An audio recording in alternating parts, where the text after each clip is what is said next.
queridos ouvintes do podcast Tributário ao Pé do Ouvido. Quem fala aqui é Carlos Renato Cunha. Estou aqui hoje com dois grandes amigos da nossa equipe do podcast. Felipe Cianca Fortes, tudo bem? Oi, Carlos, tudo bem? Olá, meus caros ouvintes. Sejam bem-vindos novamente ao nosso querido podcast. E também com o Bruno Montenegro Sacani. Tudo bem, Bruno? Bom dia, Carlos, tudo bom? Bom dia a todos os ouvintes do podcast. É um prazer estar aqui mais uma vez gravando um novo episódio aí que eu tenho certeza vai ser muito interessante. Ô, Bruno, conta para os nossos ouvintes que você é parente do Sacani lá que gosta de astronomia. É verdade? Sim. É. Meu primo Sérgio Sacani, né? Ele é fera aí na astronomia. Ele tem um canal no YouTube, né? Chama Space Today. Canal muito legal, tem mais de 800 mil inscritos, já deu entrevista em várias redes aí de televisão, então se quiserem seguir ele lá, por favor, o cara é fera, vocês vão gostar, tenho certeza. E paga nós, viu, o Sacani do Space Today. Mas o... Ele pode falar da gente lá, né? Ele pode falar Tributário da gente, no espaço. Fala pra ele. Pode deixar A comigo. tributação do espaço, alguma coisa assim.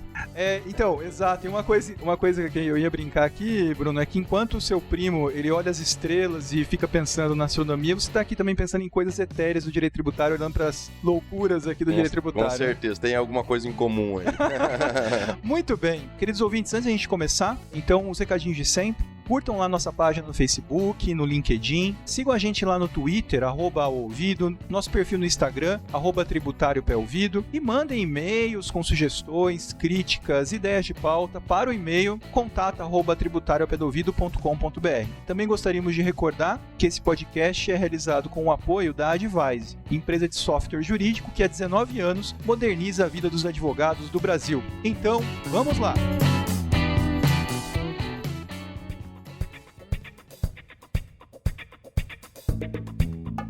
Muito bem, queridos amigos, hoje nós vamos tratar da chamada tese do século. Recente julgamento do Supremo Tribunal Federal dos embargos de declaração sobre a modulação de efeitos, naquela discussão sobre a inclusão ou não do ICMS na base de cálculo do PIS/COFINS. Então, para começar, vamos retomar, lembrando assim que talvez nossos ouvintes não conheçam, estejam aqui chegando nesse episódio pela primeira vez, vamos retomar um pouquinho o que é essa tese, o que aconteceu no histórico processual dessa tese, e aí falar do julgamento em si que aconteceu recentemente. Depois a gente vai responder perguntas dos nossos ouvintes e também debater algumas questões interessantes e práticas. Eu não sei se o pessoal chama essa tese do século como um eufemismo, porque ela é uma tese que tem grande repercussão financeira, né? Então tem a chance de deixar tudo, ou os outros advogados bastante ricos com ela, ou porque ela vai fazer 100 anos de aniversário, né? Porque depois de todo esse tempo no STF, quem acha que a coisa resolveu, desculpa, mas, sei lá, só foi um aniversário ali que ela fez, porque agora os problemas que vão vir dessa decisão do Supremo Tribunal Federal vai fazer com que essa tese do século vire a tese do milênio, eu acho, logo. Ô,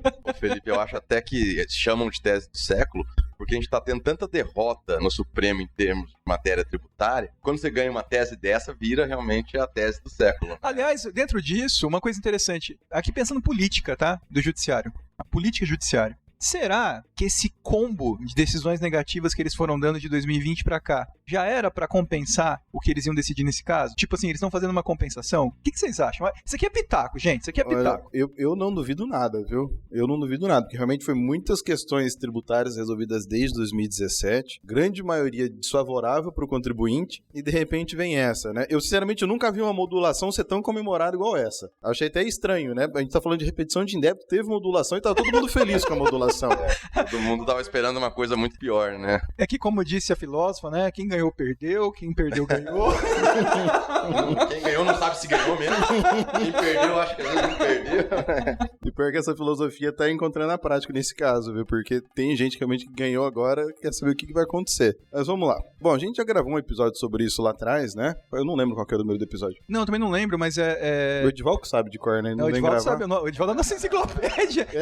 Só que ele nunca vem gravar. Pô, Edivaldo, escuta e vem aqui falar o número do episódio, pô. Mas assim, a gente gravou mais de um, na verdade, porque também teve sobre algumas teses filhote, então tem uma série já. Mas tudo bem, a gente gravou, explicou a tese, mas só faz um resumo para o nosso depois ouvinte. Vocês procurem ali, vocês são inteligentes, vocês acham fácil. Essa tese, ela tá no STF desde, salvo engano, 2008. Esse recurso que julgou é de 2008, né? Mas acho que a tese mesmo tá no STF há muito mais tempo do que isso. Houve um primeiro julgamento, eu também não lembro exatamente o ano, acho que foi em 2014, em recurso extraordinário, sem repercussão geral, que o STF já decidiu que o ICMS ele não compõe receita da empresa e, consequentemente, não se incorpora, não compõe a base de cálculo do PIS e da COFINS. Logo depois, havia uma ação declaratória de constitucionalidade, tratando desse mesmo tema lá no STF, com uma tentativa da Procuradoria de desencadear uma nova decisão baseado na nova formação do Supremo, e o Supremo também afetou um recurso extraordinário à sistemática de repercussão geral para tratar de novo do tema, justamente em razão dessa mudança de formação, né? Como teve uma aposentadoria de vários ministros tal, desde a primeira decisão, eles acharam conveniente refazer o julgamento, que foi esse recurso extraordinário 574706, tema 69. Em 2017, o STF confirmou aquela primeira decisão, agora julgando esse recurso extraordinário com repercussão geral, adotou o mesmo entendimento de que o ICMS não possui natureza jurídica de receita, logo não compõe a base de cálculo do PIS e da COFINS. Então, a Fazenda Nacional opôs embargos de declaração, suscitando, assim, de relevante mesmo 2 pontos, né? Na verdade, houve várias alegações de omissão, de contradição, tal, e em determinado momento do julgamento, a ministra Carmen Lúcia até chegou a fazer uma certa ironia, né? Querendo dizer que a PGFN queria fazer a reforma tributária por meio de embargo de declaração. Então, são 2 pontos que são mais relevantes mesmo, né? Que tinha discussão efetivamente concreta. O primeiro é qual o ICMS que deveria ser deduzido da base de cálculo do PIS e da COFINS, né? Se é o ICMS que a empresa paga ou o ICMS destacado na nota fiscal, né? Isso em razão do regime da não cumulatividade. E o segundo ponto é modulação da decisão do Supremo, visto que a questão havia sido decidida no âmbito do STJ, havia inclusive súmula de muitos anos no STJ dizendo em sentido contrário, que o ICMS deveria sim compor a base de cálculo do PIS e da COFINS. Então, na semana passada, último dia 13, o Supremo julgou os embargos de declaração, rechaçou todas as alegações de omissão e firmou nesses 2 pontos que o ICMS a ser deduzido é o destacado e modulou os efeitos da decisão com efeitos prospectivos a partir do dia 15 de março de 2017, que é o dia de quando aconteceu o julgamento do recurso extraordinário em série de repercussão geral, fazendo a ressalva que quem havia entrado com discussão administrativa ou discussão judicial àquela data não estão sujeitos a essa modulação. Então esse é o panorama geral, né? Basicamente, hoje o cenário que a gente tem é inconstitucional a inclusão do ICMS na base de cálculo do PIS e da COFINS, com efeitos a partir de 15 de março de 2017. Muito bom resumo. Gente, depois dessa epopeia da tese do século, que vai ser a tese do milênio, e daí? Como que fica a situação de todo mundo depois da modulação? Porque eu imagino, eu não trabalho pessoalmente com esse tema, eu estou ouvindo aqui pessoas especialistas nisso que trabalham. Na prática, eu vou ter contribuintes em situações muito diferentes. Contribuintes com decisão, com trânsito em julgado anterior ao julgamento, posterior, no meio, sem trânsito. Como que fica tudo isso? Vocês conseguem fazer um quadro, assim, tentando fazer um prognóstico, porque a gente sabe que, né, o que vai acontecer mesmo, ninguém sabe. Carlos, aí vai ter que fazer um corte na linha do tempo, né? Como o Supremo modulou os efeitos da decisão a partir de 15 de março de 2017, ressalvando quem já havia ajuizado as suas ações, então esses estão na melhor situação possível, né? Quem ajuizou antes de 15 de março ou até 15 de março de 2017, eles vão poder, então, usufruir de todo o período, observado, claro, o prazo prescricional, mas compensar os valores que eles recolheram indevidamente dos 5 anos anteriores ao ajuizamento da ação e, dali para frente, se tiveram liminares e não pagaram, isso não vai, logicamente, poder ser cobrado, ou se depositaram em juízo, vão ter a possibilidade de levantar esses depósitos que foram feitos, quem adotou uma postura mais conservadora aí durante a tramitação da ação. Agora, quem entrou posteriormente ao ajuizamento da ação, aí você tem 2 situações. Quem entrou posteriormente e já houve o trânsito em julgado antes do julgamento, que modulou os efeitos antes do embargo de declaração, né? Então, quando ele conseguiu o trânsito em julgado, isso possibilitou para ele compensar os 5 anos anteriores ao ajuizamento, e o ajuizamento foi posterior a 2017. Então, você vai pegar um período que, a princípio, né, estaria fora aí do alcance da decisão em função da modulação. E aí abre uma possibilidade da União questionar isso por meio de uma ação rescisória, provavelmente. A gente não sabe qual vai ser a postura, né, do Fisco Federal. E tem aqueles que ainda não obtiveram o trânsito em julgado. Então, esses que não obtiveram o trânsito em julgado, com certeza vai ficar limitado ali ao período posterior a 15 de março, em função da modulação dos efeitos, né? 15 de março de 2017. Então, basicamente seria isso. Não sei se o Felipe tem alguma coisa a acrescentar com relação aos aspectos práticos aí, né? Quem entrou depois e a questão do trânsito em julgado. Acho que a situação é essa mesmo, né? Acho que você resumiu bem, 3 situações. Quem já havia entrado 15 de março, seja judicial, seja administrativo, quem entrou depois e ainda guarda o trânsito em julgado, e quem entrou depois e tem o trânsito em julgado. Aliás, eu acho que a gente poderia até colocar uma quarta, né? Quem entrou antes e tem o trânsito em julgado antes também, que acho que pode acontecer essa situação. E aí esse cara provavelmente perdeu, né? E cada qual com o seu desenvolvimento aí, com a sua solução diferente.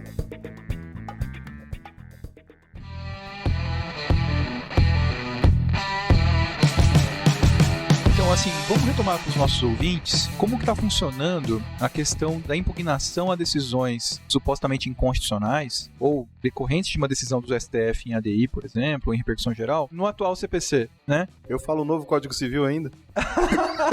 Isso é sinal de velhice, tá bom? Eu comecei a estudar no antigo, então pra mim o Código Civil é novo. Isso aí é sinal de velhice. Mas, vamos pensar, no atual CPC, houve uma mudança significativa em relação à forma de impugnação a decisões, né? A essa relativização da coisa julgada. Então, a gente pode imaginar talvez o cenário de acordo com esses recortes que vocês fizeram, inclusive se o contribuinte perdeu e transitou em julgado para ele. É interessante a gente imaginar essas situações. Então, como que tá isso, gente? Vamos lá, vamos retomar. A questão ali do novo CPC que ele trouxe a figura da coisa julgada inconstitucional. Então, se você executar uma sentença que ela é inconstitucional por um reconhecimento do Supremo, que aquela sentença ela compõe ali alguma situação que foi declarada inconstitucional pelo Supremo, então isso pode ser arguido, né, pela União, pela Fazenda Pública, né, no caso aqui nós estamos tratando da União, na impugnação ao cumprimento de sentença. Isso já existia, né? O que mudou, eu acho, agora é que o CPC ele passou a exigir ação rescisória para algumas situações conforme o recorte temporal, né?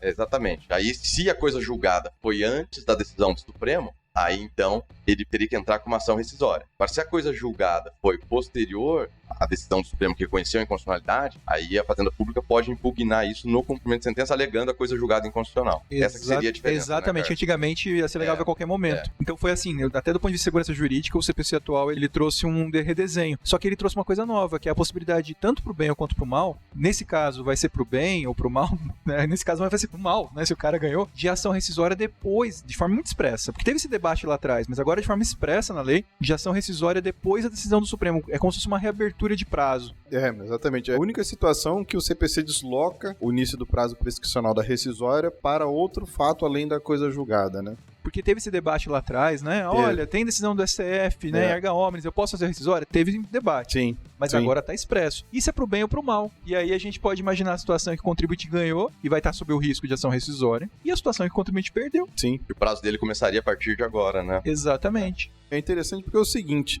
paralelamente a isso a gente pode questionar também a questão dos próprios efeitos da decisão em repercussão geral, né? Que é um equívoco que eu vejo as pessoas cometendo, dizendo que decidiu em repercussão geral a gente pode parar de pagar. Na prática é isso, tá? Mas o caminho para se chegar a essa conclusão é um pouco diferente. A repercussão geral, ao contrário do que algumas pessoas apregoam, ela não tem um efeito vinculante automático perante a administração pública, né? O que tem esse efeito são as decisões de controle concreto, controle concentrado. Ou a súmula vinculante. Súmula vinculante também. Que é um controle concentrado, que só o STF faz, né? Mas não necessariamente num julgamento de ADI, eles podem editar uma súmula vinculante referente a uma determinada matéria que já está consolidada. Teve repercussão geral, ele pode expedir uma súmula vinculante. Sim, e aí com certeza. vincula. Aí vincula a administração. Então, uma decisão em repercussão geral, ela tem um efeito vinculante perante o Poder Judiciário. Isso está expresso lá no CPC, né? Que os tribunais têm que observar, os juízes têm que observar. Se a turma do tribunal julga contrário, depois tem que fazer a retratação. Se eventualmente aquilo passa, vai acabar sendo reformado no STF, enfim. O efeito vinculante interjudicial tem. Cabe reclamação, tudo isso. Mas a legislação federal,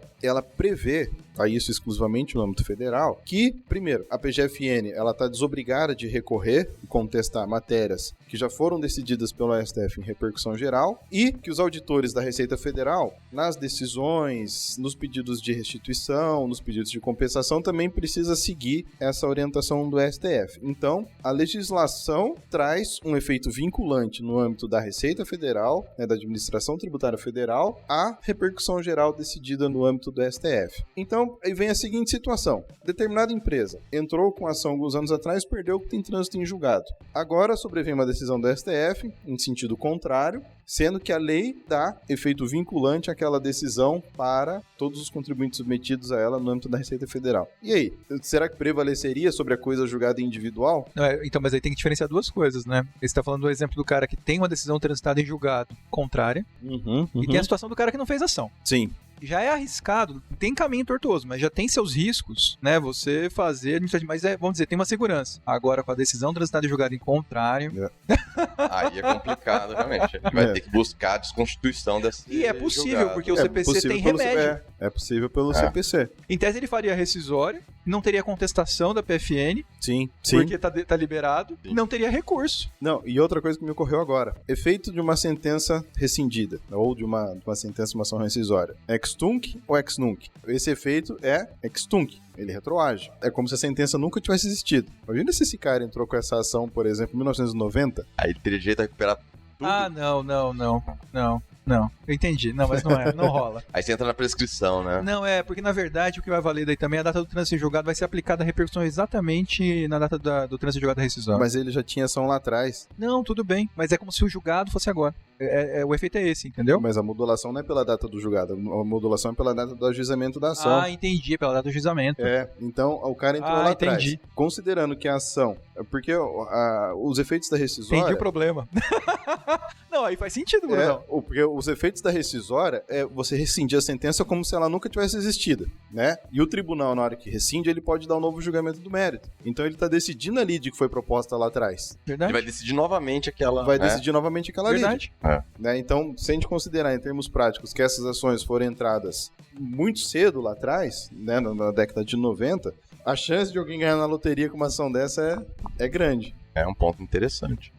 Interessante, não tinha pensado não. Bom, já falamos do cara que teve trânsito em julgado antes, já falamos do cara que entrou depois, tá pendente. Eu acho que o que fica a maior dúvida é quem estão nessas situações... Quem não entrou. E quem quem entrou e teve trânsito em julgado antes da decisão do Supremo agora em embargo de declaração, né? E aí? Eu tô com um caso desse, né? Eu fiz uma execução, porque a empresa não tem como compensar, a gente entrou depois de 15 de março de 2017 e transitou em julgado, se não me engano, em 2020. E vamos ver, eu tô esperando o que a União vai fazer, né? No caso ali, ela não poderia, em impugnação, como o trânsito em julgado é anterior à decisão da modulação, ela não poderia arguir na impugnação ao cumprimento de sentença a inconstitucionalidade da sentença, teria que entrar com ação rescisória. Então, assim, acho que vai depender muito do que a Procuradoria, né, da Fazenda Nacional agora vai direcionar, ou como que ela vai orientar a própria Secretaria, né, da Receita Federal, para lidar com esses casos, né? Se vai sair algum parecer, eu acho que para dar segurança jurídica deveria ocorrer, até para o contribuinte saber o que faz ou o que não faz, né? Com certeza. Esse contribuinte que não entrou, será que ele já pode, então, levantar todos os valores que ele pagou indevidamente do PIS/COFINS sobre o ICMS a partir de 15 de março de 2017, compensar isso e já deixar de pagar com segurança? Eu acredito, né,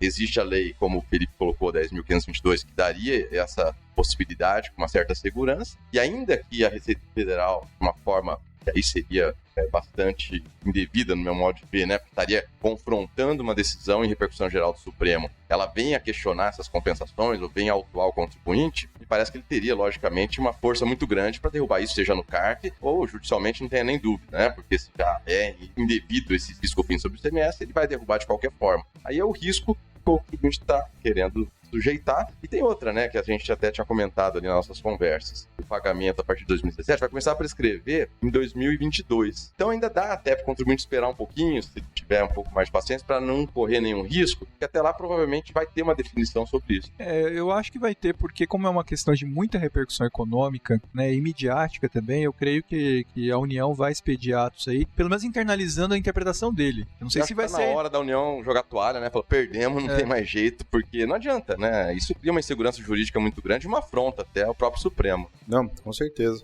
Considerando todo o histórico, né, que ela tem aquela instrução normativa que ela fala que o ICMS é o destacado, né, o pago, isso tudo tem que ser, vai precisar ser revisto agora, né? Ao contrário, né? Ela fala que é o... recolhido. Ela fala que é o recolhido, não é o destacado, é isso, desculpa. Não, só uma coisa, para nosso ouvinte que seja estudante de direito, que não tem nem noção, só vamos falar um pouquinho, explicar essa diferença do destacado e do recolhido. É porque no ICMS, o que a empresa vai recolher efetivamente não exatamente é o que está na nota fiscal da venda.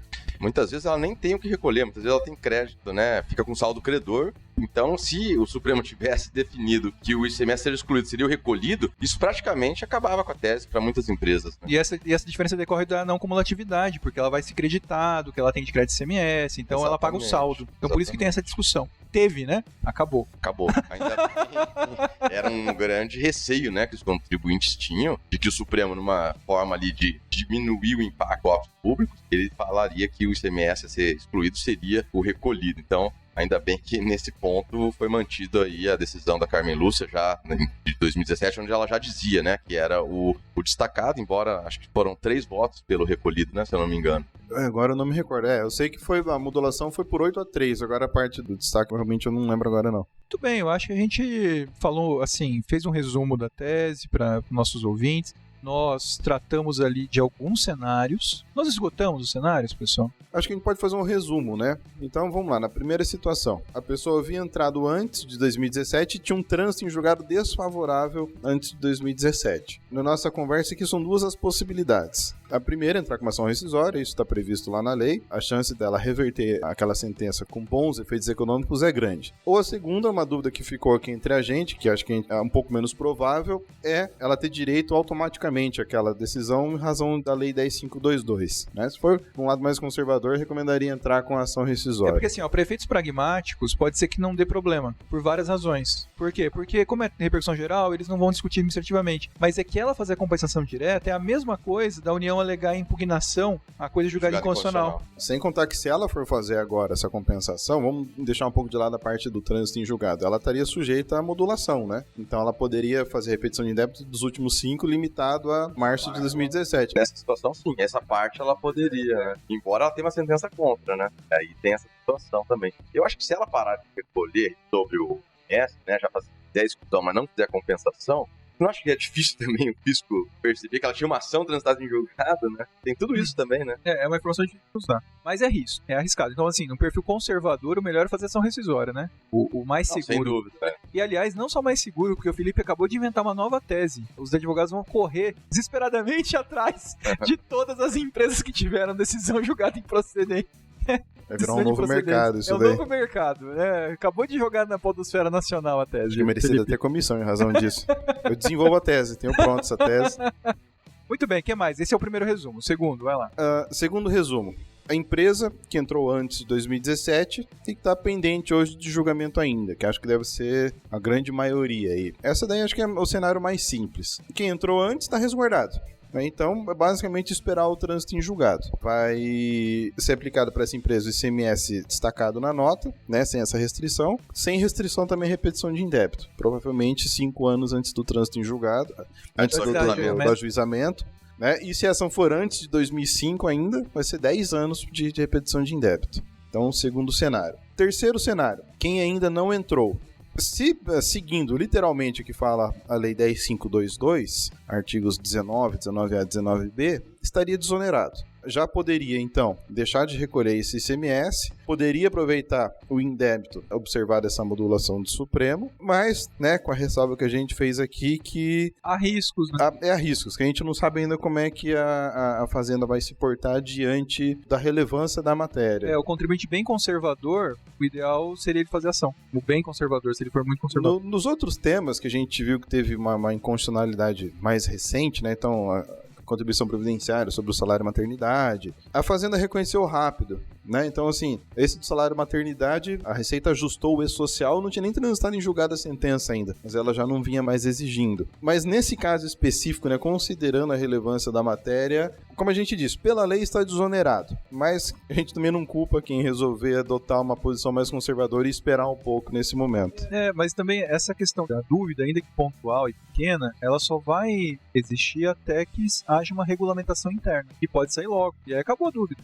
Isso se espera, né, para a própria segurança jurídica. E nada impede que a pessoa que esteja com esse receio entre com uma ação judicial, né? Exato. Que, aliás, também deveria acontecer a mesma coisa que a ação rescisória. A PFN, em tese, não vai nem contestar e não vai ter recurso. Tramitaria bem rápido, né? Teria um trânsito em julgado rápido, já poderia daí fazer a compensação. O quarto cenário, que acho que é o mais nebuloso, é aquela empresa que entrou com essa ação depois de março de 2017 e conseguiu o trânsito em julgado antes, reconhecendo todo o período de repetição de indébito, os 5 anos anteriores. Essa empresa, pela data da propositura da ação, ela estaria sujeita à modulação do STF, mas como essa modulação veio depois do trânsito em julgado dela, a gente pode dizer que essa coisa julgada dela se tornou inconstitucional, né? O que autoriza pelo CPC o ajuizamento de ação rescisória.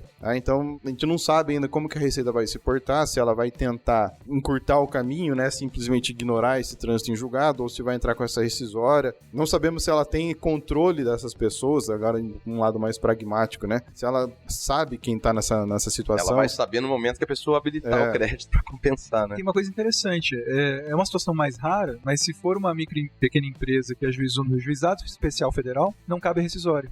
Não precisa nem ser microempresa, na verdade, porque o juizado especial da Fazenda, pelo valor, já está sujeito. Pelo valor já está sujeito. É verdade. Então, é verdade, não é igual a Fazenda Pública. Não.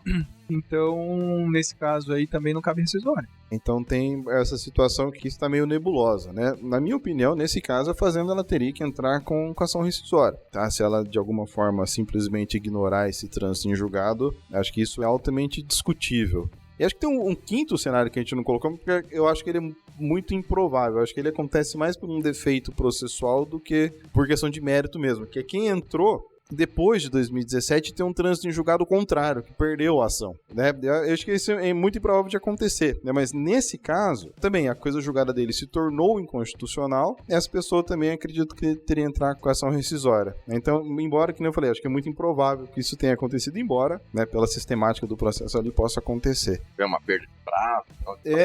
Ou simplesmente decidiu não recorrer. Olha, aquilo que a gente falou do juizado se aplica também se o contribuinte teve decisão contrária no juizado. Poderia ele rescindir, aí ele vai ter que correr o risco aí de ver o que faz. Não perceber ver qual é. Batida. O que é perigoso. Né? Agora que você me falou isso, também vem uma outra questão. A gente sempre aprende, né, que quando a gente tem uma sentença declaratória, ela produz efeitos até que sobrevém uma alteração do estado de fato de direito, né? Então, retomando um pouquinho aquela discussão. Primeiro, uma decisão é repercussão geral, não é uma mudança do estado de direito. Em sendo, quer dizer que a coisa julgada daquela pessoa contrária cairia. Daria pra fazer a modificação, né? O pedido de revisão. Ou segundo, vamos partir do pressuposto que não, né? Precisa de uma alteração legislativa. Então quer dizer que a partir do momento que a Receita Federal internalizar aquilo ali, aí sim teria uma alteração do Estado de Direito. Eu acho que a alteração do Estado de Direito fica numa modificação da legislação e não numa interpretação, né, da jurisprudência. Mas de qualquer maneira tem esse caminho. Sim. Tem esse caminho, pro bem ou pro mal, né? Com certeza. Então mais uma via aí. Só que daí não retroagiria. Seria dali pra frente, né? A partir da revisão. É verdade.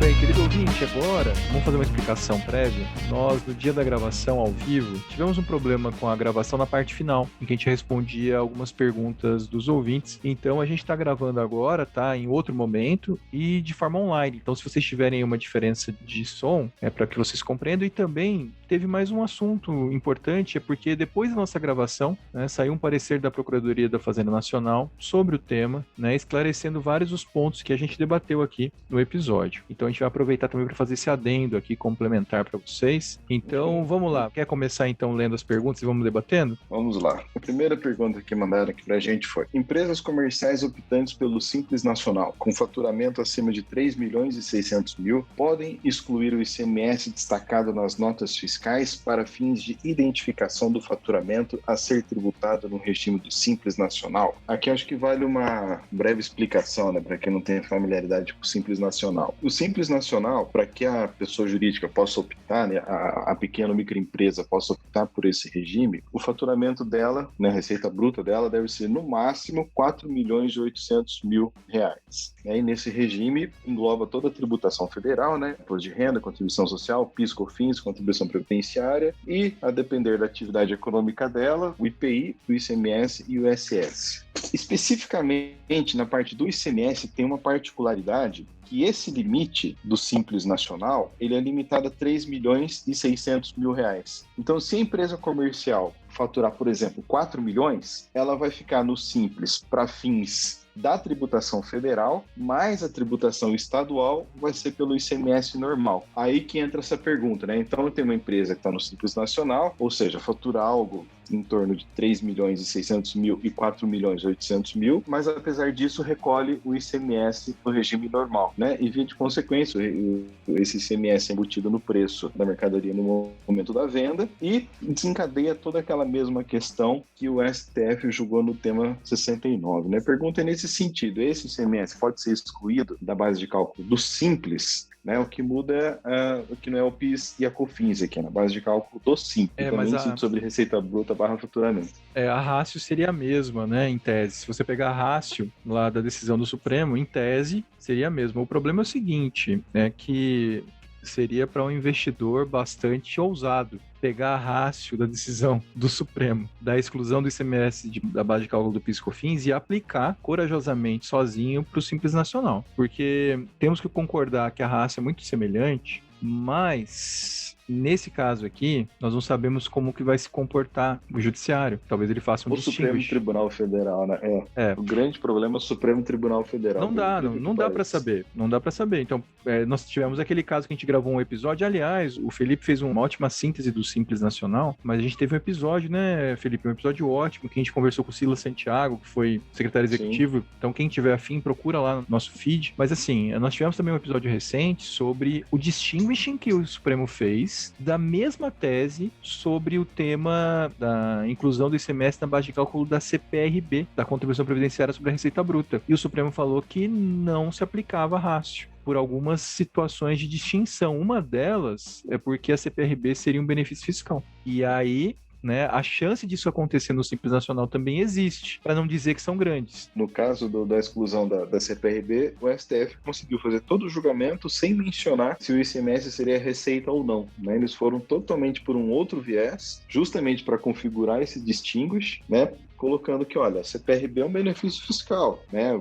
O contribuinte, ele opta por esse benefício fiscal. E uma vez que ele opta, ele é obrigado a aderir a todas as cláusulas daquele regime. E o que não falta é jurisprudência dizendo que o Simples Nacional também é um benefício fiscal, né? Ou seja, a princípio, a exclusão do Simples estaria muito mais próxima à exclusão da CPRB do que da exclusão do Exatamente. Se fosse fazer uma tabela de proximidade, inclusive foi o fato de o Simples Nacional ser considerado um benefício fiscal que permitiu, por exemplo, que o Supremo declarasse que algumas restrições de adesão, né, de opção ao Simples, são constitucionais. Então, primeiro, se a gente fosse aplicar uma ideia de precedentes, como acontece no Common Law, né, falar de rácio, seria uma coisa. Não é o caso do Brasil. Então, assim, a situação é diferente, vamos dizer, o regime tributário é diferente, o ideal, o seguro, né, não dá para fazer isso da cabeça do contribuinte, tem que ser muito ousado, tendo esse contexto que a gente falou. O seguro, me parece, Felipe, não sei se você concorda, aqueles que considerarem que é o caso, vão ter que discutir judicialmente o tema. Sim, né? Com certeza. O pior é o seguinte, né? A Lei 10.522 de 2002, que regulamenta, né, os efeitos de uma decisão tomada em repercussão geral sobre os tributos federais, ela prevê, né, que uma vez ocorrido um julgamento em repercussão geral no STF, as razões determinantes daquele julgamento devem ser estendidos para casos análogos, né? E isso é feito por meio de um parecer da PGFN. Então, tem por esse outro lado também, né? Então, saiu o parecer da PGFN falando da questão da exclusão do ICMS e não falou nada do Simples Nacional. Isso já é um indicativo, né? Além de toda essa questão de que o histórico do STF não tem favorecido muito querer ampliar de forma automática, digamos assim, o tema 69 para o Simples Nacional. Mas, Felipe, vamos esclarecer para o nosso ouvinte que esteja, talvez, sem saber detalhes. Depois que a gente gravou ao vivo, então saiu o parecer da PGFN, o número do parecer é? 7698/2021/ME. Saiu agora, essa semana, né? Exatamente, saiu, salvo engano, na segunda-feira, na terça-feira. Muito bem. Gente, essas perguntas que a gente está respondendo aqui é do nosso ouvinte Marcelo. Ele caprichou, né, Felipe? Ele caprichou. Ele tinha mandado 6 perguntas inicialmente, a gente fingiu que não recebeu uma, e agora ele remandou e acrescentou mais 2 ainda. Ok.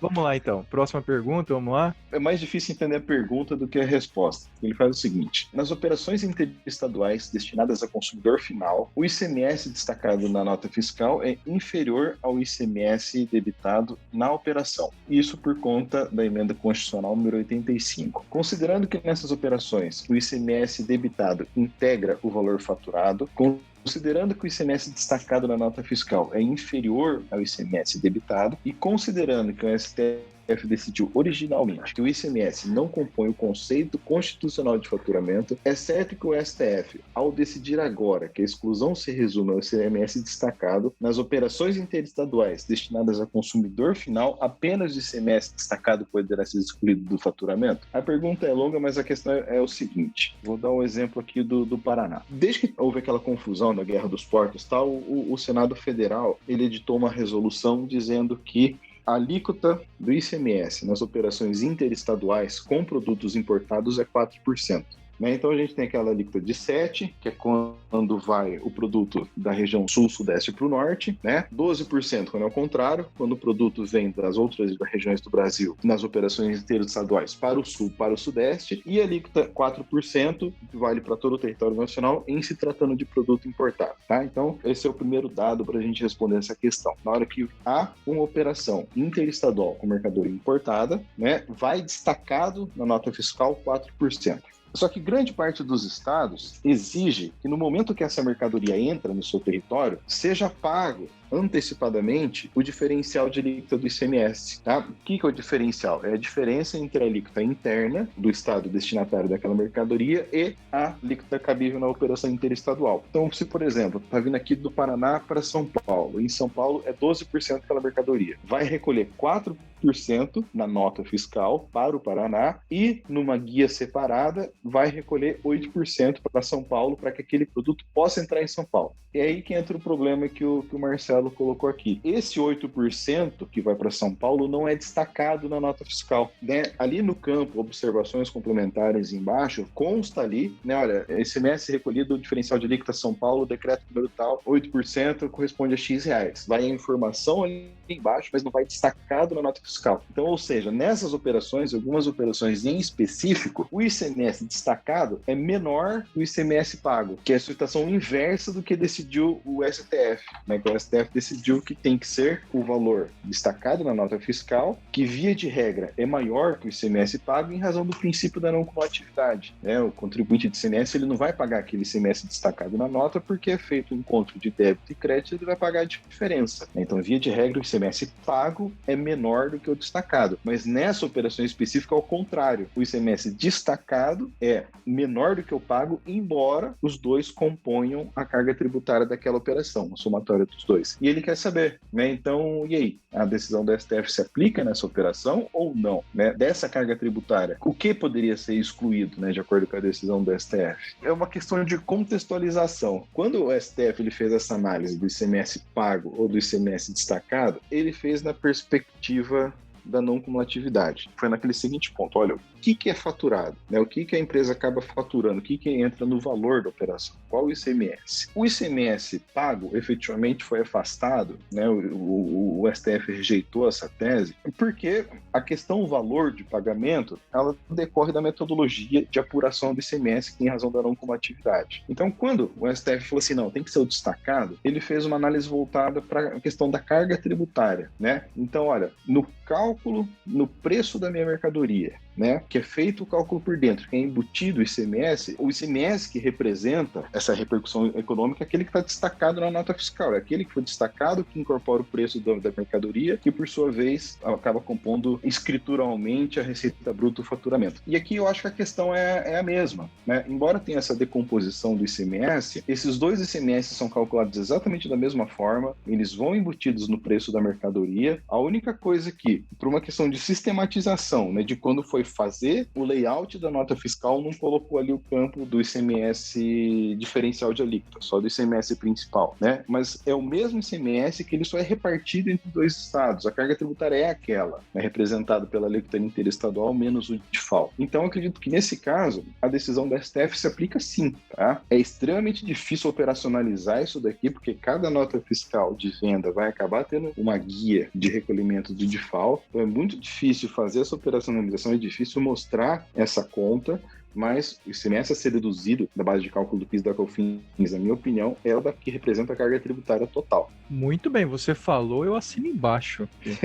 Muito bem. Entende a questão? Eu lembro que a gente não estava entendendo a questão, né, no dia que a gente gravou. Qual que é a próxima? Considerando a extensão da decisão final da STF, empresas com ação judicial, mas ainda sem o trânsito em julgado, podem já optar pela compensação administrativa sem a vedação prevista no artigo 170A do CTN? Vale destacar, a Receita Federal possui entendimento no sentido de vedação, ou seja, não pode. CARF possui decisão no sentido da possibilidade, né? Tem algumas decisões nesse sentido contrário. O STJ possui uma decisão de 2010 no sentido de se vedar também. Tá? Então, esse é o caso que no dia que a gente gravou, aliás, o Bruno não tá aqui com a gente hoje, tá, pessoal? Vocês vão sentir falta da participação do Bruno. A gente debateu um monte, a gente deu risada e a gente falou um monte, só que foi um período antes do parecer. Então, lá, naquele momento, a gente tinha falado o seguinte, olha, se você levar em consideração a legislação da União acerca dos efeitos de uma decisão em recurso repetitivo, apesar de haver um risco, existir um risco, sim, de autuação, vedação, no caso da empresa simplesmente começar a se creditar, esse risco era pequeno. Só que agora o quadro mudou, né? Porque o parecer da Procuradoria tratou disso. Então acho que é a hora de falar um pouquinho sobre ele. Existe uma dúvida, né, na legislação, que é a partir de que momento que se torna automático, né, a decisão do STF. Lembrando, uma decisão em repercussão geral, via de regra, ela tem efeito vinculante perante o Poder Judiciário, né? E não perante a administração pública. Especificamente no caso da União, a Lei 10.522 fala que as decisões do STF em repercussão geral se aplicam para a administração pública, de forma que os créditos lançados têm que ser revistos de ofício, a Fazenda não pode mais constituir créditos, as compensações têm que ser deferidas, os pedidos de restituição têm que ser homologados, né? Mas existe essa dúvida a partir de que momento que essa decisão é aplicável, né? Se precisa de um parecer da Procuradoria da PGFN dizendo, olha, perdemos de vez, então agora aplica-se, ou se não tem essa necessidade. Agora, com a publicação do parecer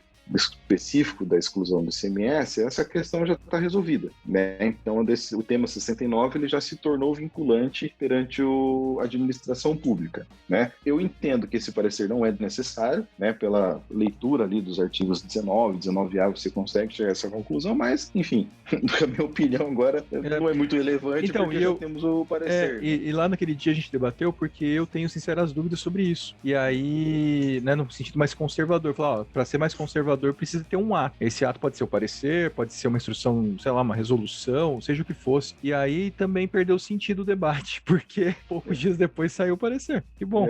Ele perdeu entre aspas, né? Porque o problema que o Marcelo aqui colocou, ele continua. Porque de um lado a gente tem um parecer que internaliza no âmbito da Receita Federal a decisão da STF, né? No parecer, basicamente é a Procuradoria falando assim, olha, perdemos, a decisão é recorrível, o STF decidiu que o ICMS a ser excluído é o destacado, colocou as questões da modulação, né? Quem entrou até o dia 15/3/2017 está salvo, né? Quem entrou depois está limitado a essa data, então ela reproduz, né? Não tem grandes novidades ali. Mas a questão continua pertinente porque e aquela pessoa que tem a ação judicial ainda em tramitação, né? Ela pode simplesmente deixar de lado a ação dela judicial e já passar a compensar com base nessa legislação, né, que passou a autorizar, o que se sobrepõe aí, né, esse reconhecimento da PGFN em via de consequência a Lei 10.522 ou a decisão ali que faz lei, né, no caso concreto, entre as partes. Aí como resolvemos isso?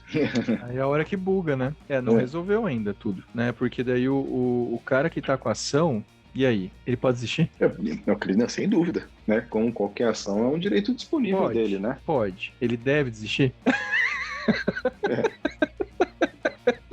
Então, aí é que tá, né? Considerando a modulação e considerando o tempo que ele entrou com a ação judicial, o momento que ele entrou com a ação judicial, se for depois de 15 de março de 2017, a ação dele se tornou inútil, né? Hoje ela é inútil. Por quê? Porque a gente ainda está dentro do prazo de 5 anos do dia 15 de março de 2017. Então, se ele hoje ele fizer a repetição dos últimos 5 anos, né, apurar administrativamente os créditos e compensar, ou a esperação judicial dele vai dar na mesma. Em termos financeiros, vai dar na mesma.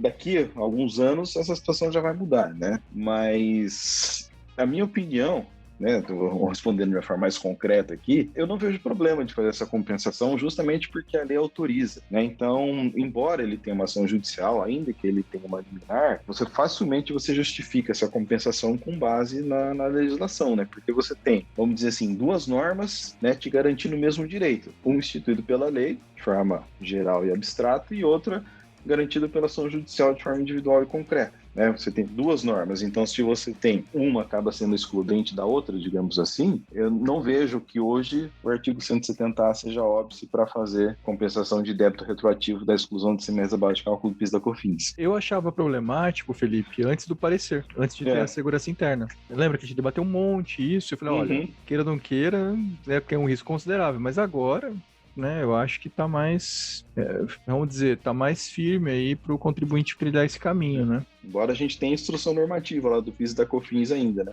Que continua dizendo que o ICMS a ser excluído é o pago não destacado. Tem que ser reformada aquela instrução normativa lá, mas, enfim, é uma instrução normativa, né? Não, mas aí ela já tá vencida, né? Ela tá derrogada sistematicamente. Superou.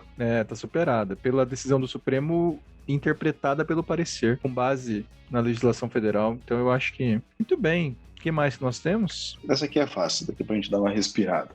Na apuração dos valores a serem recuperados, existirá montante a ser recuperado nos meses em que foi apurado o saldo credor de PIS e COFINS não cumulativos, ou seja, os créditos foram superiores aos débitos de PIS e COFINS, sendo permitido a partir de qual momento ocorre a aplicação dos juros para a recuperação. Como a gente sabe, no regime não cumulativo do PIS e da COFINS, né, todas as aquisições da empresa, né, que são relacionadas à percepção da futura receita geram crédito de PIS e COFINS, que é compensado com débito decorrente das receitas faturadas, né, no momento posterior. Aqui na pergunta olha, eu tenho mais crédito do que débito. Então, os créditos que eu tenho naquele mês foram suficientes para saldar todo o meu débito e me sobrou, né? Ou seja, não teve pagamento em dinheiro naquele mês de PIS e de COFINS. Então, ele quer a pergunta aqui nesse sentido. Ainda subsiste o direito à repetição, né, sendo que você pagou as contribuições com crédito e não com dinheiro? Eu entendo que sim. Eu também entendo que sim.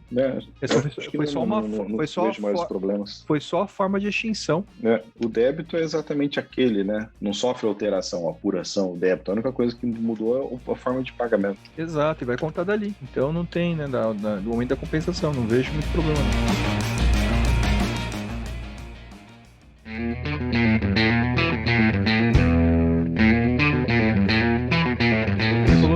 Para respirar, então agora a gente vai sofrer. Agora pega o bicho. Considerando que o posicionamento fiscal e de várias decisões judiciais de que a tributação da repetição do indébito ocorre do momento do trânsito em julgado da ação. A tributação aqui que ele quer dizer, ele está se referindo ao imposto de renda e contribuição social. A Receita Federal considera esses créditos de repetição de indébito como receita tributável e determina que esse crédito seja integralmente tributado no momento do trânsito em julgado. O que ocorre com a empresa que obtém a decisão judicial favorável, mas decide não exercer seu direito, ou seja, opta por não utilizar os créditos decorrentes da ação. A empresa entrou com mandado de segurança, teve lá resguardado o seu direito a compensar o indébito dos 5 anos anteriores, ganhou, mas falou assim, olha, eu não quero compensar, deixa quieto, não confio, tô com medo, sei lá, fechou a empresa, ou qualquer razão que seja, ela não quer compensar. Como é que fica essa briga entre a Receita, que exige a tributação daquele indébito no trânsito em julgado, e a consequência da decisão que o contribuinte opta por não compensar, por não apropriar aquele crédito? Primeiro, eu acho que esse entendimento da Receita Federal é absurdo. Todo respeito. Quanto ao momento? Não, na verdade, sobre a própria incidência, porque a repetição do indébito tributário, cara, ser tributada, você acha isso tranquilo para PJ? Mesmo lucro real? Eu não acho nada de tranquilo em termos de tributação. Tudo me inquieta. Então, começa por aí, né? Esse é uma situação meio nonsense, né? Porque a empresa já teve lá, ela teve receita, apurou renda, pagou, aí descobre que pagou tributo a mais, ou seja, foi a despesa dela lá, repete o indébito, retorna ao status quo, né? Então, sei lá. Não seria uma receita nova, né? Seria uma recomposição de patrimônio. Exato. Já teve apuração lá, cara. Sei lá. Mas talvez aí meu conhecimento de contabilidade esteja lacunoso para poder falar, mas eu acho bem complicado. Não, mas isso não é nem questão de contabilidade, viu? É questão daquela velha discussão de definição de renda, conceito de renda. Podemos voltar nessa questão básica conceitual, é verdade. Fora isso, se a pergunta for pelo princípio da precaução contábil e a adoção do princípio da competência contábil, eu sinto lhe informar, senhor Marcelo, né? O cliente pode ter problema.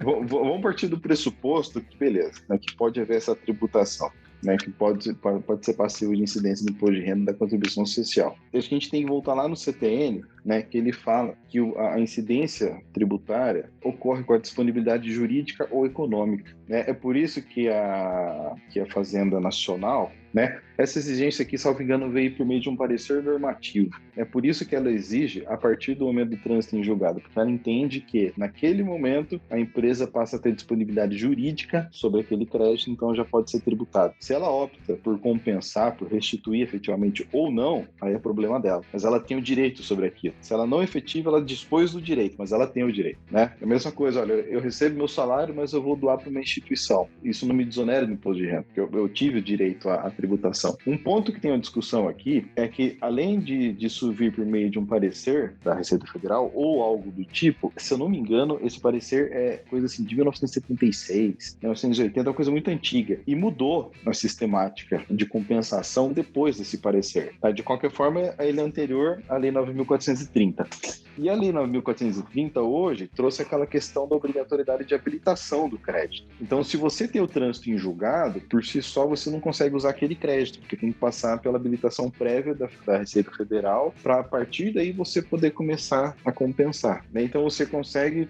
trazer essa discussão judicial para vários momentos, né? Primeiro, você tem essa questão de direito intertemporal. Os pressupostos desse parecer hoje já não existem mais, mudou, eles mudaram. E tem o segundo ponto, né? Meu direito, ele efetivamente se concretiza quando realmente eu compenso, né? Então, é possível também discutir judicialmente, empurrar essa tributação para frente, né? Tentar diferir, digamos assim, para a medida que você vai compensando aquele crédito. Então, e tem uma coisa que eu estava pensando aqui, ok, o trânsito em julgado seria o momento ali da competência contábil, do reconhecimento do direito. Cara, mas imagina que não é compensação também, repetição do indébito, que a ratio é a mesma, concorda? Uhum. Cara, tem que ter a fase de liquidação, meu. Vai ter que ter a fase de liquidação. Você não sabe qual que é o valor. Imagina numa ação judicial. Exatamente. É difícil, né? Isso é difícil você falar no momento do trânsito de julgado. Se for uma ação ordinária, bem isso. Você tem que entrar com cumprimento de sentença. Aquele cumprimento de sentença, ele vai ser impugnado pela Fazenda. Ele tem que ser homologado pelo juiz. Mas vamos voltar para a compensação, né? Na sistemática federal, ela segue o mesmo procedimento do lançamento por homologação. O contribuinte ele vai apurar o indébito e vai compensar, e aquilo está sujeito à ulterior homologação. Só que, ao contrário do lançamento por homologação, a compensação a Receita analisa. E se ela não homologa aquele crédito? Então, existe essa chance e ela ocorre, assim, muito frequentemente. É corriqueiro não ter essa homologação do crédito. Só dá para dizer que realmente você tem algo líquido certo depois da homologação. Então, eu acho que é totalmente viável, né? Se optar pela via do precatório, que tomando como legítima essa tributação que ocorre no momento, vamos dizer, que se transite em julgado a decisão da liquidação de sentença, do cumprimento de sentença. O valor é líquido, então, o valor é líquido, exato. Exatamente. Ou, em caso de compensação administrativa, quando a compensação é homologada, porque é a partir dali que realmente você fala agora, ou se eventualmente tem uma homologação tácita, né? Até porque, imagina, vamos dizer que, né, o cara não está sendo omisso, o cara está dando o trâmite normal, vamos pensar no precatório. Cara, pode ser que leve 3 anos depois do trânsito para, sei lá, consolidar, até mais, mas vamos lá, 3 anos. Como que ele vai ser penalizado por não ter creditado isso lá na declaração de 3 anos atrás se o valor não existia? Ele ia chutar o valor? Só corrobora que não faz o menor sentido isso. Né? É complicado. O contribuinte, ele vai lá, ele faz uma apuração, ele compensa. Aí a Fazenda, por N razões, homologa 1/3 daquele crédito. Tá, e os outros 2/3 que ele tributou lá atrás? Como é que fica? Aí nasce direito à repressão de débito, outra? Pois é, em tese sim, né? Ok. Que mais surpresinha aí que o Marcelo trouxe pra nós? Esse ouvinte, hein? Vai ganhar medalha ouvinte do mês. Como é que é aquele selo que tem no Facebook? Não é Melhores Amigos. Melhores Amigos é do Instagram, né? Super fã. Esse é o super Fábio, vou até mandar tudo isso de pergunta.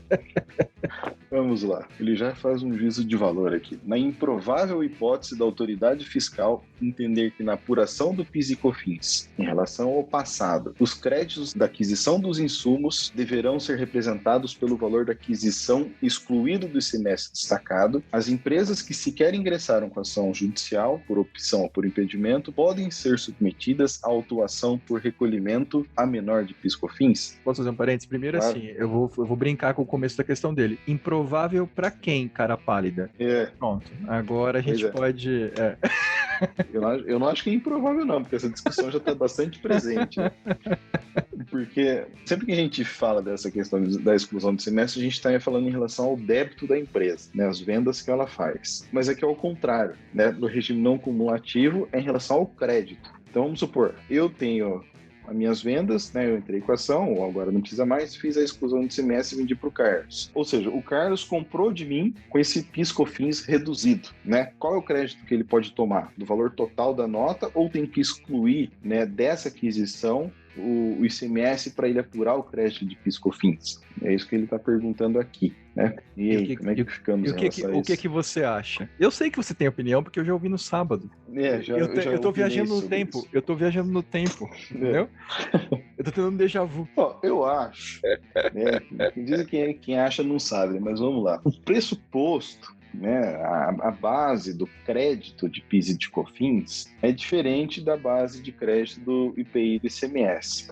O IPI e o ICMS, você apropria como crédito aquele valor que está destacado na nota fiscal. Você compra uma nota, né? Você compra uma mercadoria, vem lá, ICMS destacado de 8, você vai apropriar aquele 8. Você não precisa fazer conta nenhuma. Já o PIS e a COFINS, não. Tá? Eles seguem um método de apuração que é o método de base sobre base. Né? O que isso quer dizer? Você pega a sua nota de aquisição, né, do insumo lá que a legislação autoriza, aquilo ali é um custo quando você adquire, tá? E você vai apurar o crédito sobre aquele custo. Então você não apropria como crédito o PIS e a COFINS que o contribuinte da etapa anterior pagou, mas sim você vai apurar um crédito aplicando a mesma alíquota que você aplica quando você vende a mercadoria sobre aquele custo do insumo que você adquiriu, tá? E no custo daquele insumo vai estar tanto o valor da mercadoria, né, do produto tal, quanto o ICMS. O ICMS compõe aquele custo.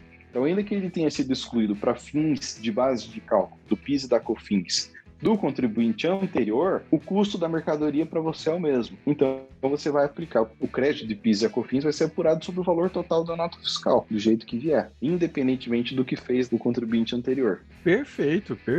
Voto com o relator. sem nenhum tipo de discordância. Vamos lá, o que mais? Agora temos duas perguntas surpresas aqui, as novas. Tá até em vermelho aqui. E só uma coisa, a gente tem pergunta também de um membro do podcast, não é, do Edival? O Edival que mais uma vez não veio, né? Já tinha fugido no sábado, demos outra... O Edival é engraçado, ele manda pergunta e não vem aqui gravar, mas então vamos lá. Ele joga a lenha na fogueira, né? Ele quer ver o pau comer, só isso. Para a Receita Federal, ADI 25 de 2003, de novo, a tributação do indébito ocorre na data do trânsito em julgado da ação. Esse mesmo sentido é também o posicionamento do TRF4.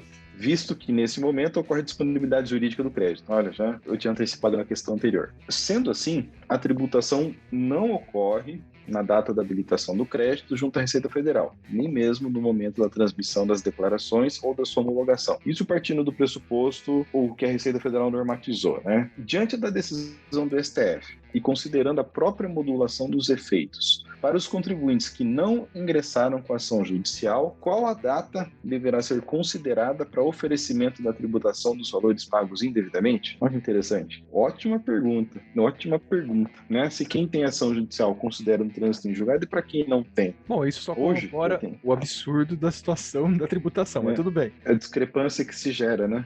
Exatamente, os absurdos. É mais uma daquelas situações, né? Quem entra com a ação judicial é desfavorecido em relação ao restante. Mas assim, eu tô achando o seguinte, se for partir do pressuposto da validade dessa incidência e que a questão do trânsito em julgado também é aplicável, porque a gente já colocou isso em dúvida. Uhum. Não é verdade? Tá. Sim. Nesse caso aqui, vai ser a partir do reconhecimento administrativo, esse parecer da PGFN, por exemplo. Não, mas isso implica, então, que hoje, faz 2 dias que saiu esse parecer, naquele dia, todos os contribuintes do Brasil tinham que apurar esse PIS/COFINS pago irregularmente e submeter a tributação do imposto de renda e contribuição social. O que faz todo sentido sob o aspecto do princípio da precaução contábil. Compreende? Com as premissas dessa história que a gente está conversando, eu não concordo. Mas vamos lá. Já que a gente está conversando um papo de louco, né? Que tributa, que o trânsito em julgado já tem que ser considerado. Ué, então tem que ser o parecer? Pô. Não é? Sei lá. A única forma de ter alguma lógica no que é totalmente ilógico. Eu acho que volta para a questão da homologação da compensação. Ah, não, a partir daquele elemento fala assim... Não, mas calma, aí, se a gente... Veja bem, eu tô falando num nível. Aí eu concordo com você, Felipe. Na verdade, a partir do momento que você fala assim, não é o trânsito em julgado da ação individual, mutatis mutandis também não é o parecer. É a mesma coisa. Vai ser a da homologação, por exemplo.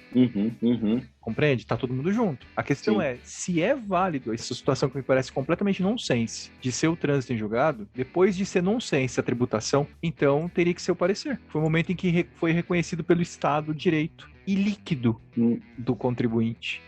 Ah, mas o contribuinte não quer fazer a compensação, não fez, não apurou, nem sabe disso, o contador não sabia, o cara mora sei lá onde.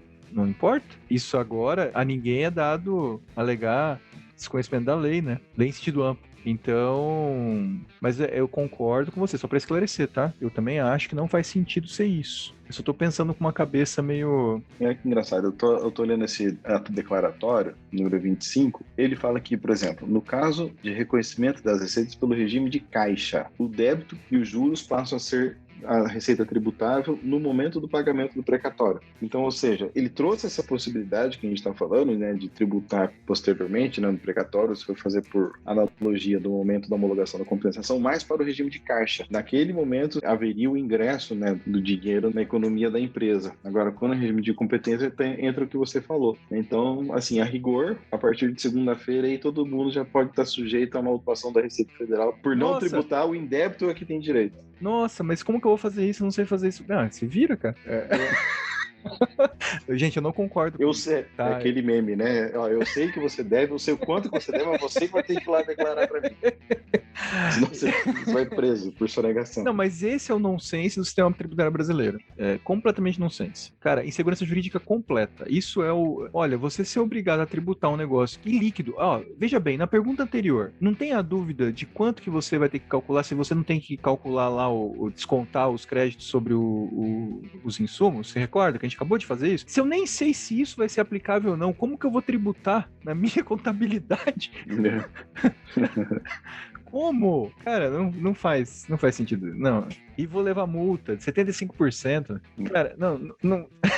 Assim, não. A rigor, tá todo mundo sujeito. Como eu disse, é brincadeira, mas... Eu concordo, mas veja bem, você nem sabe como que você vai calcular de verdade. Você tem que esperar a homologação pra saber se vai passar. Bom, fica dado aqui o nosso recado, que isso não faz sentido. Espero que nosso amigo Reginaldo não escute nesse episódio. Não, que nenhum... lá entretido que nenhum membro da Receita Federal escute. Mas tá consignado nosso aqui, nossa revolta, porque a insegurança jurídica é completa. Ok. Não, é demais. Última pergunta do Marcelo Silva, ainda sobre esse ato declaratório interpretativo 25. Esse ato declaratório, ele fala que essa tributação do indébito pelo imposto de renda e da contribuição social acontece no lucro real, né? E desde que o contribuinte, né, tenha computado essa despesa, né, esse imposto que ele pagou lá atrás, como despesa dedutível do lucro real, né? Então lá atrás pagou o PIS, COFINS com ICMS embutido, deduziu do lucro real, na hora que ele faz a repetição de indébito, aquilo lá tem que ser recolocado, digamos assim, né? Porque a despesa lá de trás foi diminuída. Aí ele pergunta, e se a empresa for tributada no lucro presumido, né? O que vai acontecer? Aliás, sendo assim, empresas tributadas pelo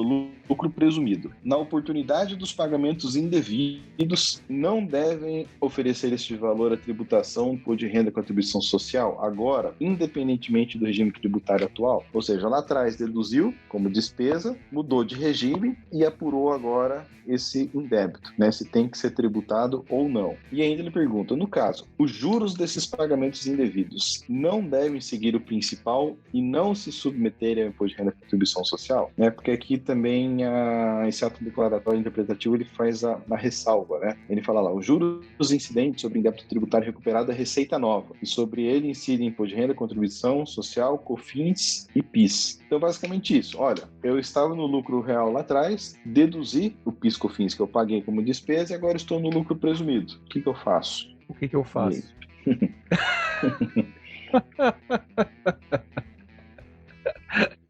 Cara, não tenho a menor ideia. Isso aí tem que estudar com muita calma. Não tenho a menor ideia. Na verdade, tem vários casos, né, de lucro real, lucro presumido, que a pessoa jurídica tem que fazer o controle de algumas deduções que ela faz do cômputo do lucro real, né, para ser incorporados depois novamente no lucro, caso aconteça alguma condição ali. E ao contrário também, né? Então, olha, você vai controlando essa situação, na hora que acontecer X, você pode deduzir do seu lucro real. E ela fala o seguinte, se você muda de regime, você perde esse direito. Então, você vai lá acumulando algo que é dedutível. No momento de deduzir, se você não está no regime da dedução, você foi para o lucro presumido, tudo aquilo lá que você apropriou, você perde. Porque naquele teu regime que você está, não admite deduções. Então, aqui acho que se aplica por analogia, né? Porque, na verdade, deveria incorporar o seu lucro, né, algo que você deduziu indevidamente lá atrás, agora que recompôs o seu patrimônio deveria ser tributado, mas você já não está mais naquele regime. Naquela velha história, né? Acho que pau que bate em Chico, bate em Francisco. Não é para prejudicar o contribuinte, a alteração de regime se aplica, né? Então, acho que ao contrário também tem que ser válido, né? Para beneficiar tem que ser respeitado também.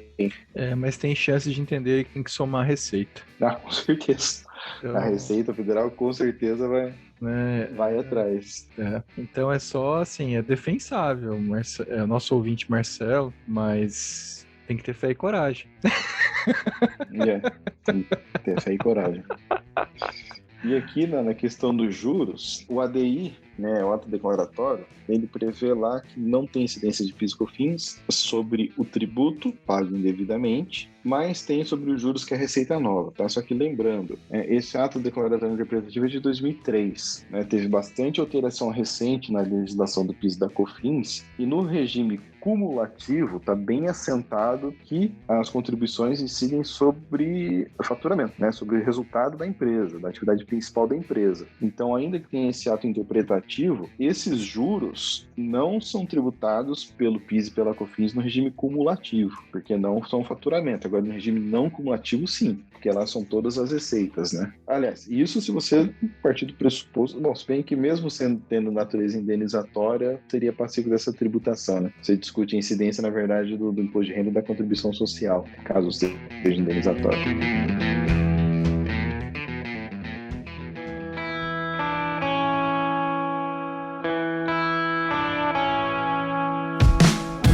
Então, assim, encerramos aí o tiroteio do Marcelo Silva. E vamos pro fogo amigo do nosso amigo Edival. Do Edival, traidor, não vem participar com a gente. E fica fazendo pergunta.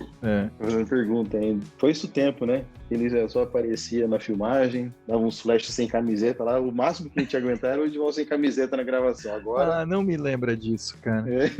Não me lembra, por agora favor. Tem pergunta dele. Então...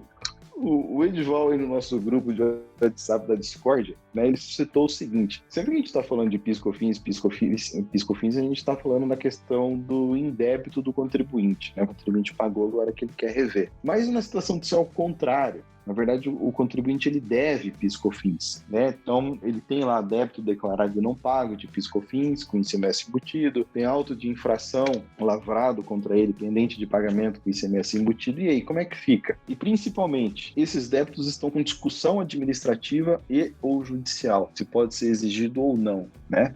Lembrando que essa pergunta tem por referência a modulação dos efeitos da sentença, né, que o STF entendeu que até o dia 15/3/2017 é válida a inclusão de ICMS na base de cálculo do PIS da COFINS, salvo se você tiver discussão administrativa ou judicial. Então, a pergunta dele é em relação à dívida do contribuinte, né? Não ao crédito do contribuinte. A gente debateu um monte isso na primeira gravação, né? Antes de dar a falha. Foi um debate interessante, mas eu lembro que a gente comentou, mas pode ser alegado em vai poder ser apurado em qualquer tipo de defesa aí. Embargos de execução, na discussão administrativa, e tem que aplicar agora, ainda mais com parecer, né, na esfera administrativa, vai aplicar, vai ter que atender ali a modulação, aos prazos de modulação. O que a gente conversou, veja bem, Felipe, se você quiser complementar, você complementa, mas eu lembro que o que a gente falou que daí ficou na dúvida, a gente teve um dissenso, foi o seguinte, foi, por exemplo, o cara faz uma exceção de pré-executividade na execução fiscal. O que eu apontei como um ponto de dúvida é que me parece que o debate desse tema talvez não fosse cabível em sede de exceção de pré-executividade, porque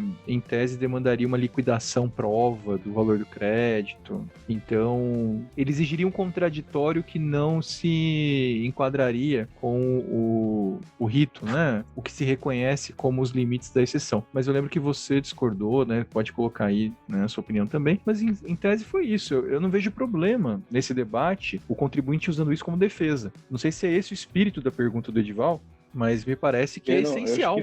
Eu acho que é essencial. Esse debate vai surgir em todo momento agora. Bom, lá, por força lá da Lei 10.522, a Receita tem que seguir, né? Então, os créditos que estão pendentes de pagamento têm que ser revistos de ofício. Só que lembrando, né, a competência desse débito, para que seja aplicado, para que a Receita reveja de ofício, tem que ser posterior a 15/3 de 2017, porque antes é válido. Um ponto que a gente ficou na dúvida foi o seguinte: olha, tem um crédito anterior essa data da modulação. Foi lançado por auto de infração. O fiscal apurou a omissão de receita, qualquer coisa no meu estabelecimento, lançou lá débito de auto de infração de PIS e de COFINS. Apresentei defesa administrativa. Não aleguei exclusão do ICMS na base de cálculo do PIS e COFINS como matéria de defesa. Fechei quieto. Terminou a decisão administrativa, discussão administrativa, né, antes de 15 de março de 2017, executou depois. Aí que eu fui entrar com embargos. E um dos pontos que eu suscito é isso: olha, nesse valor que você constituiu, tem incluído indevidamente o tanto do ICMS que você tem que excluir, né? Ou seja, a minha discussão administrativa, ela foi formulada após a decisão do Supremo Tribunal Federal, ou seja, não estaria resguardado pela exceção da modulação, mas se estaria abrangido ou não. Lá atrás eu apresentei uma defesa administrativa tempestiva, mas não abordei esse ponto, e só fui fazer isso agora em sede de embargos de execução fiscal. Eu acho que bailou. Complicado, né? Eu acho a princípio, eu acho que o crédito acaba sendo válido, né? Se for tomar esse... Alguém caiu nesse azar aí. Exatamente. Cara, não tem jeito, né? Porque com o recorte, veja bem, partindo do pressuposto da decisão do Supremo, tentando aplicá-la, né, vamos voltar naquela máxima que o direito não socorre aos que dormem. Eu acho que uma circunstância, se lá atrás ele tivesse alegado essa questão da exclusão do ICMS na defesa administrativa, seria um ponto a se considerar. Aí depois, um eventual descompasso, olha, acabou a discussão administrativa, eu não tinha que fazer, agora meu próximo passo é esperar os embargos, tem que garantir o juízo, e aí, por conta dessa operacionalização, eu acabei ajuizando os embargos. Depois, a situação é uma, porque lá atrás eu já havia contestado isso daí. Agora, se apresenta uma defesa genérica sem abordar esse tema, eu acho que acaba sendo excluído da restrição da modulação, né? Acaba caindo na regra geral. Exatamente. É isso, né? É isso. Então, queridos ouvintes, muito obrigado pela paciência de ter nos ouvido até aqui. A gente tinha se despedido na gravação ao vivo, né? O Bruno estava presente, ele também se despediu, então fica aqui por procuração. Então, já que ele não está aqui hoje, a gente se despede, mandando um grande abraço aí, até o próximo episódio. Fica aí o meu grande abraço a vocês. Meus caros ouvintes, obrigado novamente pela audiência de vocês. Nesse episódio, acho que a gente vai dar muito pano para manga ainda. Vamos ver quais serão os próximos passos dessa infinita discussão, né? A tese do milênio. Até a próxima, gente. Obrigado.